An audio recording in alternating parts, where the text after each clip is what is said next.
Hello friends, welcome to my channel Akira Malik. Friends, आज मैं आप सबके लिए 15 जुलाई 2022 का करंट अफेयर लाइव यानी आज का। इससे पहले भी मैं इस टॉपिक पर वीडियो कंटिन्यू बना रही हूँ, उसका लिंक आपको डिस्क्रिप्शन में मिल जाएगा। और ये जितनी भी मैं वीडियो बना रही हूँ वो आपके गवर्नमेंट एग्ज़ाम के लिए मोस्ट इम्पोर्टेंट है, क्योंकि अधिकतर गवर्नमेंट एग्ज़ाम में करंट अफेयर से रिलेटेड ही क्वेश्चन पूछे जाते हैं। और ये जितने भी मैं एक तरह से आप ये समझ लो कि मैं जितने भी क्वेश्चन का संग्रह ला रही हूँ आप सबके लिए, ये मोस्ट इम्पोर्टेंट क्वेश्चन है। तो प्लीज़ पूरी वीडियो ध्यान से देखिएगा। तो चलिए स्टार्ट करते हैं आज का अपना टॉपिक। चलते हैं पहले क्वेश्चन की ओर। पहला क्वेश्चन हमारा, space tech startup Agnikul Cosmos ने किस शहर में भारत का पहला रॉकेट इंजन कारखाना खोला है? इसका सही आंसर है डी, चेन्नई। फ्रेंड्स, जैसे कि आप सभी को पता है कि हर क्वेश्चन के 4 ऑप्शन होते हैं, तो वे चारों ऑप्शन में से एक ऑप्शन आपका ठीक होता है। तो मैं चारों इसलिए नहीं बोलती क्योंकि फिर वीडियो जो है ज़्यादा लंबा हो जाएगा, तो इस वजह से मैं उसका एक ही आंसर बता देती हूँ। और उससे रिलेटेड जितने भी क्वेश्चन बनते हैं उसके बारे में भी मैं आपको डिटेल से बताती हूँ, तो इसलिए। तो चलिए देखते हैं। इसका आंसर है चेन्नई। इसका जो एक तरह से हम बोल सकते हैं कि ये कब, इसकी स्टार्टिंग कब हुई, तो इसकी स्टार्टिंग हुई 13 जुलाई को 2020 में।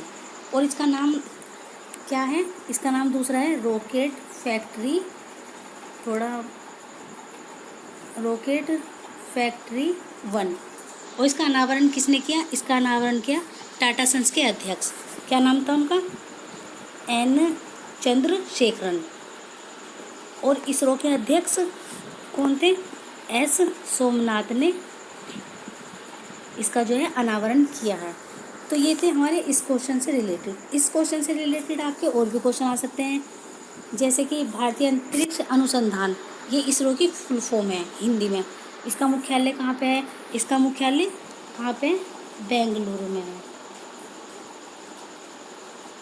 बेंगलुरु में इसका मुख्यालय है। और इसके संस्थापक कौन थे? विक्रम साराभाई। विक्रम साराभाई इनके संस्थापक थे। और इसरो की स्थापना कब हुई है?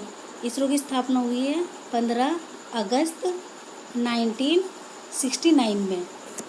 और इसरो क्या है? एक तरह से भारत की राष्ट्रीय एजेंसी है, और यह एक तरह से पीएम के डायरेक्शन के द्वारा इसको देखा जाता है। तो ये थे हमारे पहले क्वेश्चन से रिलेटेड जितने भी इम्पोर्टेंट क्वेश्चन बन सकते थे, मैं सब आपके सामने ले आई हूँ। तो चलते हैं अपने दूसरे क्वेश्चन की तरफ। दूसरा क्वेश्चन हमारा, टाइम पत्रिका ने किस भारतीय शहर को 2022 के विश्व के महानतम स्थानों की सूची में सूचीबद्ध किया है? इसका सही आंसर है बी, यानी अहमदाबाद। इस समय अहमदाबाद और केरल दोनों को महानतम सूची में सूचीबद्ध किया है। पहला तो हमारा हो गया अहमदाबाद, दूसरा हमारा केरल भी है, ठीक है। और इससे रिलेटेड है कि इसे यानी कि एक तरह से घूमने फिरने के लिए 50 साधारण स्थलों की सूचीबद्ध भी किया है अहमदाबाद को। इस सूची में अन्य देश भी हैं, वे कौन कौन से हैं देखते हैं। जैसे अलखेमा हो गया, संयुक्त अरब अमीरात हो गया, और पार्क सिटी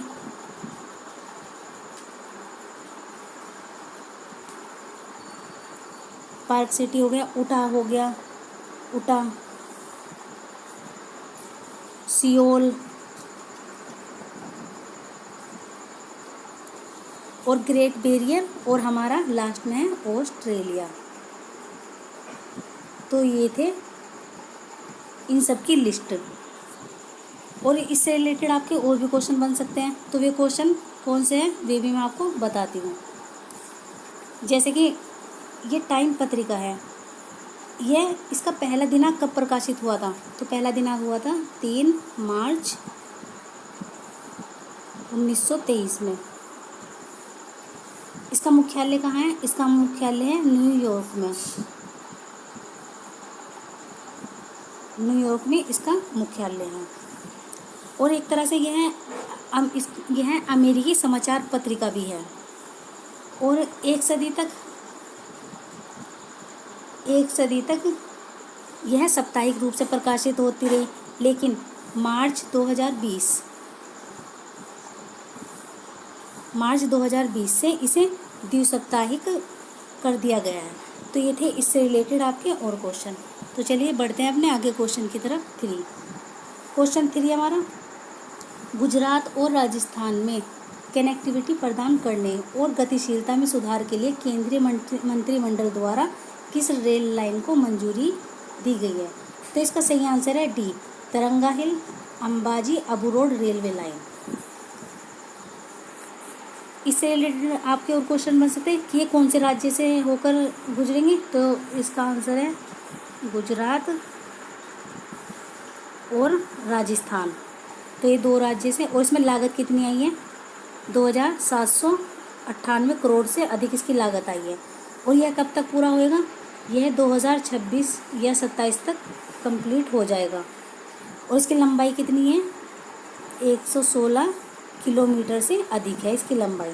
तो ये थे इससे रिलेटेड क्वेश्चन। जितने भी क्वेश्चन में बन सकते हैं मैं आपके सामने भी सारे क्वेश्चन ला रही हूँ, तो प्लीज़ पूरी वीडियो ध्यान से देखिएगा। और अगर आपको एक बार याद ना हो तो दोबारा भी आप वीडियो को देख के याद कर सकते हैं, क्योंकि सारी करंट अफेयर आपके एग्ज़ाम के लिए बहुत ही मोस्ट इम्पोर्टेंट है। तो चलिए बढ़ते हैं अपने नेक्स्ट क्वेश्चन की तरफ। क्वेश्चन नंबर 4 क्वेश्चन हमारा, ग्लोबल जेंडर गैप इंडेक्स 2022 में भारत की रैंक क्या है? इसका सही आंसर है डी, यानी 135 भारत की रैंक मिली है। ये जो जेंडर गैप इंडेक्स 2012 आया है, इसमें कितने देश शामिल थे? कुल कितने थे? तो इसमें 146 देश शामिल थे, जिसमें भारत की रैंक कितनी आई है? 135 आई है। और यह सूचकांक कब जारी किया गया? यह 13 जुलाई 2020 में यह एक तरह से जारी किया गया। और सबसे शीर्ष स्थान पर आइसलैंड का नाम आया है। आइसलैंड सबसे शीर्ष स्थान पर रहा। और दिल्ली 140 पर आया, और मुंबई 141 यानी 141 नंबर पर आया। तो ये थी हमारी 2022 की। अगर हम बात करें 2021 की, 2021 में कुल कितने देश थे? 2021 में 156 देश थे, जिसमें भारत की रैंक कितनी थी? 140 थी भारत की रैंक। और यह एक तरह से सूचकांक सबसे पहली बार कब प्रकाशित हुआ? तो ये 2006 में WEF के द्वारा प्रकाशित किया गया था। तो ये थे इससे रिलेटेड जितने भी क्वेश्चन बन सकते थे वे सभी। अब बढ़ते हैं आगे वीडियो की तरफ और देखते हैं 5 क्वेश्चन हमारा, भारतीय विशिष्ट पहचान प्राधिकरण UIDAI ने जुलाई 2022 में चेहरा प्रमाणीकरण करने के लिए किस नाम से एक नया मोबाइल ऐप लॉन्च किया है? इसका सही आंसर है सी, आधार फेस ID। इसका पर्पज़ क्या था बनाने का? इसका पर्पज़ था कि व्यक्ति की एक तरह से वास्तविक पहचान को डेटाबेस दर्ज द्वारा किया जा सके। इससे रिलेटेड क्या क्वेश्चन आ सकते हैं कि UDAI की स्थापना कब हुई? इसकी स्थापना हुई जनवरी 2009 में। और किसके द्वारा की गई? भारत सरकार इलेक्ट्रॉनिक सूचना प्रौद्योगिकी मंत्रालय के अधिकार क्षेत्र में की गई थी। और इससे रिलेटेड और क्वेश्चन बन सकता है कि इसके पहले अध्यक्ष कौन थे? नंदन नीलेकनी।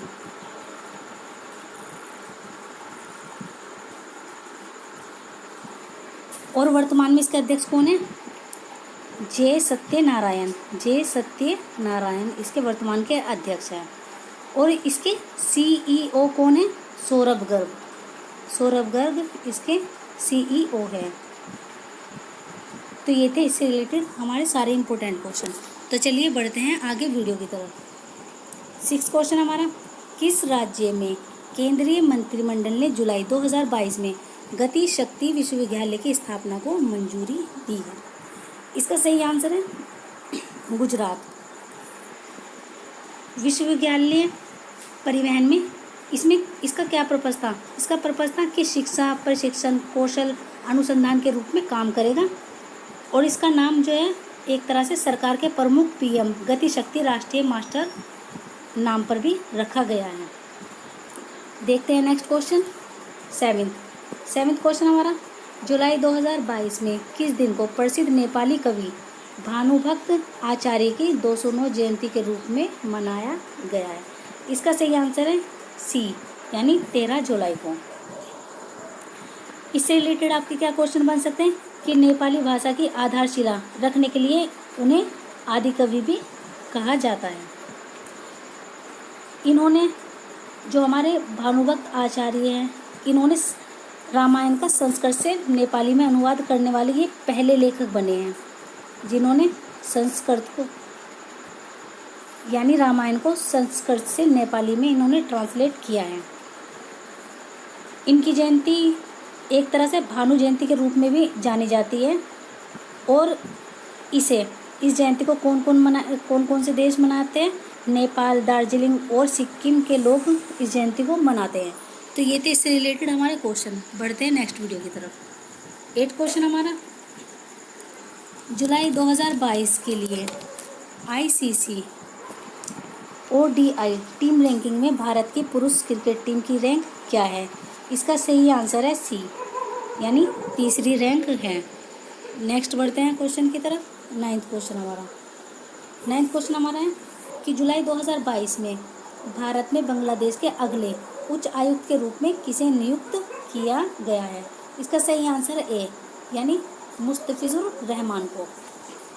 इससे रिलेटेड और क्वेश्चन बन सकते हैं कि इनसे पहले कौन थे उच्चायुक्त? तो उनका नाम है मोहम्मद इमरान।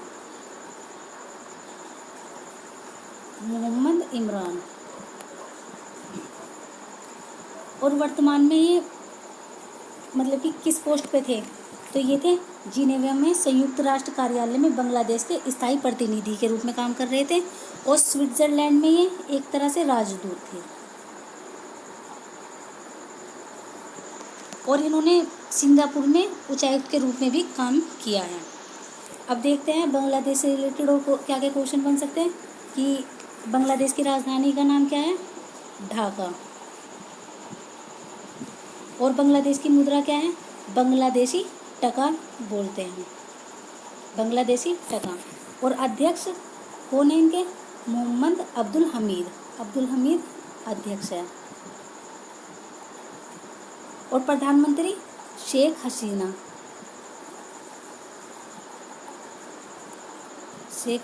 प्रधानमंत्री है। और बांग्लादेश एक तरह से कहाँ स्थित है भारत में? तो यह भारत के पूर्व में बंगाल की खाड़ी पर एक दक्षिण एशियाई देश है। तो ये थे हमारे इससे रिलेटेड इम्पोर्टेंट क्वेश्चन। देखते हैं आगे 10th क्वेश्चन, निम्नलिखित में से किसने मरम्मत के अधिकार पर एक व्यापक ढांचा विकसित करने के लिए एक समिति का गठन किया है? इसका सही आंसर है डी, उपभोक्ता मामले विभाग। 11th क्वेश्चन देखते हैं, जुलाई 2022 में जारी the McMahon line a century of discord नामक पुस्तक के लेखक कौन है? इसका सही आंसर है ए, जे सिंह। यह पुस्तक एक तरह से भारत चीन सीमा विवाद पर पूर्व सेना प्रमुख के अनुभव शोध पर आधारित है। मैकमोहन रेखा, इस पर एक तरह की लघु मूवी भी दिखाई जा चुकी है। तो ये थे हमारे इससे रिलेटेड 1-2 क्वेश्चन जो आपके बन सकते थे। नेक्स्ट बढ़ते हैं, ये हमारी हालिया पुस्तकें करंट अफेयर, यानी ये 2022 की पुस्तकें हैं कि कौन पुस्तक है और कौन इसके लेखक है। बहुत ही मोस्ट इम्पोर्टेंट है आपके एग्ज़ाम के पॉइंट ऑफ व्यू से, और आपके एग्ज़ाम में आ भी सकते हैं। तो चलिए देखते हैं, यानी crunch time, Narendra Modi's national security crisis, यह किसने लिखी है पुस्तक? डॉक्टर श्रीराम चोलिया ने। Anfield barrels, India's oil story, Bloomsbury, यह किसकी रचना है? इसके लेखक कौन है? Richa Mishra. On board my years in BCCI, ये लिखी है रत्नाकर शेट्टी ने। Millennial Yogi, a modern day parable about reclaiming one's life, यह किसने लिखी है? दीपक चटर्जी ने। उड़ान एक मजदूर बच्चे की, इसके लेखक है Anup Jalota. Bruised passport travelling the world as digital nomads. इसके राइटर हैं साबी और विद। नेक्स्ट देखते हैं फियरलेस गवर्नेंस, यह किसने लिखी है पुस्तक? किरण बेदी ने। गोल्डन बॉय नीरज चोपड़ा, यह पुस्तक लिखी है नवदीप सिंह गिल ने। The legend of Birsa Munda, यह लिखी है तुहिने सिन्हा और अंकिता वर्मा ने। Bose the untold story of inconvenient nationalist, यह लिखे चंद्रचूड़ घोष ने। नेक्स्ट देखते हैं Gajapati a king without a kingdom, यह किसने लिखी है? अशोक बल ने। India's ancient legacy of wellness, ये लिखी है रेखा चौधरी ने। गांधी टोपी गवर्नर, ये लिखे यरल गड्ढा लक्ष्मी प्रसाद जी ने। और पब्लिक सर्विस एथिक्स, ये लिखे प्रभात कुमार ने। Cooking to save your life, ये लिखी है अभिजीत बनर्जी ने। तो ये थी हमारी इम्पोर्टेंट पुस्तक और उनके लेखक। बढ़ते हैं नेक्स्ट क्वेश्चन की तरफ। निम्नलिखित पूर्व भारतीय कप्तानों में से किसे जुलाई 2022 में ब्रिटिश संसद द्वारा सम्मानित किया गया है? इसका सही आंसर है सी, सौरव गांगुली को। नेक्स्ट क्वेश्चन देखते हैं निम्नलिखित में से किसने जुलाई 2022 में अपना Nifty ETF fund of end launch किया है? इसका सही आंसर है सी, क्वांटम म्यूचुअल फंड ने। नेक्स्ट देखते हैं निम्नलिखित में से किसने IIT Madras incubated startup Detect technology के साथ मिलकर समझौता किया है? इसका सही आंसर है वेदांत। तो ये थे हमारे आज के मोस्ट इम्पोर्टेंट करंट अफेयर। आपको मेरी ये वीडियो कैसी लगी मुझे कमेंट करके बताइए, और प्लीज़ मेरे इस राइटिंग को थोड़ा इग्नोर कीजिएगा क्योंकि मैं हैंड से ही लिख रही हूँ, इसलिए। अगर आपको मेरी ये वीडियो पसंद आ रही है तो मेरे चैनल को लाइक कीजिए, सब्सक्राइब कीजिए और शेयर कीजिए। मिलते हैं नेक्स्ट वीडियो के साथ, तब तक के लिए टेक केयर, बाय।